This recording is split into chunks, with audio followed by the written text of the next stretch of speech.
तो गो के पास 25 गाय थी, शाम को वापस आया तो 25 गाय थी। तो लड़का गाय को जानता नहीं था, जैसे भैया कह रहे हैं कि मैं जानता नहीं भगवान को कैसे है, तत्व कैसा है, स्वरूप कैसा है। सही बात है, नहीं जानते। ऐसे वो छोरा भी नहीं जानता था। तो वो पूछता है ग्वाले को, ये गाय मेरी है क्या? कहते ही नहीं है। दूसरी गाय के लिए पूछा, ये तेरी है क्या? ये तेरी नहीं है। ये गाय मेरी है क्या? ये तेरी नहीं है। ऐसे उसने 24 गायों के लिए पूछा कि ये गाय मेरी है क्या? ग्वाले ने कहा ये तेरी नहीं है। 25वीं गाय के लिए उसने नहीं पूछा कि ये मेरी है क्या, क्योंकि 25वीं तो थी उसकी। तो स्वामी जी ने यह समझाया कि 25 क्या है, इस शरीर में 25 तत्व है।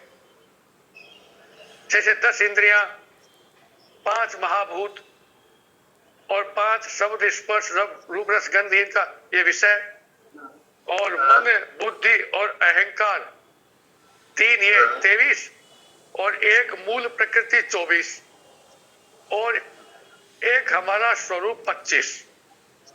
क्या मन तेरा कि मेरा नहीं, बुद्धि तेरी ये मेरी नहीं, इंद्रिया तेरी ये मेरी नहीं। ऐसा बात करते करते मूल प्रकृति तेरी नहीं मेरी नहीं है। तो लास्ट में क्या बचा? जो शरीर का ढांचा बना हुआ है, मूल प्रकृति मानी अहंकार, वो भी नहीं है मेरा। जिससे मेरा ढांचा बना हुआ वो भी मेरा नहीं है। तो है क्या?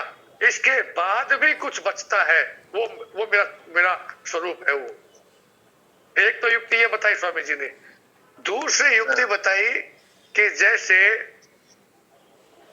हम जो बचपन में हैं वही हम जवानी में रहे और वही हम बुढ़ापे में रहे। शरीर तो बदल गया लेकिन मैं नहीं बदला। तो मैं नहीं बदल का मतलब मैं जो नहीं बदला वही मेरा स्वरूप है।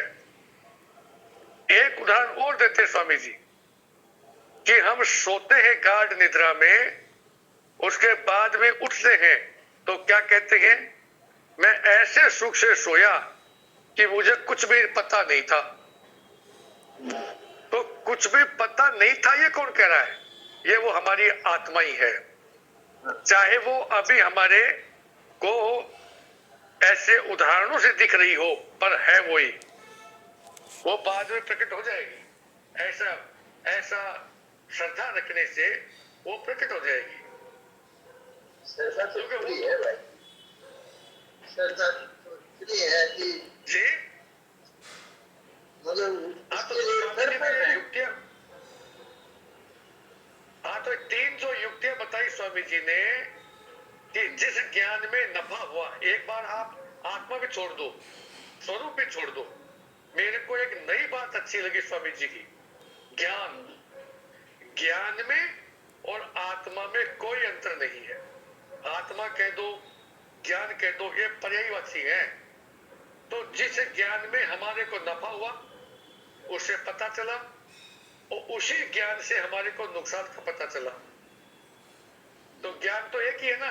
ये तो है नहीं है कि मेरे मस्तिष्क के बाएं तरफ तो नफे वाला ज्ञान है और दाहिनी तरफ नुकसान वाला ज्ञान है। तो जिस ज्ञान में ये पता चला वो हमारा स्वरूप है। उसको चाहे ज्ञान कह दो चाहे स्वरूप कह दो। इसको मानने में, इसको समझने में कौन है समर्थ है?